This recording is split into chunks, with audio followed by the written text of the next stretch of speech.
نبی صلی اللہ علیہ وسلم کی تاریخ پیدائش کے بارے میں کچھ میں مناسب عرض کرنا چاہتا ہوں کہ دیکھو، تحقیقی قول اور صحیح قول یہ ہے کہ آپ ربیع الاول کے ماہ مبارک میں پیدا ہوئے، یہ بات صحیح ہے، صحیح ہے کہ نہیں؟ پھر اختلاف اس میں ہے کہ کون سی تاریخ کو آپ دنیا میں تشریف لے آئے۔ بعض علماء نے 2 ربیع الاول لکھا ہے، دیکھو، بعد نے 8 ربیع الاول، بعد نے 9 ربیع الاول، اور بعض اہل تشریح کے نزدیک 17 ربیع الاول مشہور ہے۔ شیخ عبدالحق محدث دہلوی نے اپنی مایاس کتاب تصنیف میں ما ثبت بالسنہ میں صفحہ نمبر 57 پر سیدنا ابن عباس رضی اللہ عنہ کا ایک قول نقل کیا ہے کہ 8 ربیع الاول نقل فرمائے۔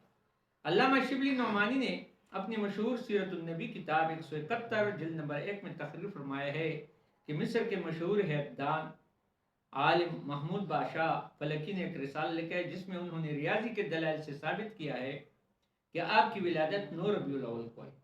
بروز دوشنبہ سوموار 20 اپریل 571 کو ہوئی۔ یہی قول اقرب الی الحق ہے 9 کا، اور قاعدہ اصولیہ کہتا ہے کہ 8 اور 9 کے مابین تطبیق ممکن ہے، اس لیے کہ شمسی و قمری تاریخ میں ایک دن کے فرق کا آ جانا کوئی بعید نہیں ہے۔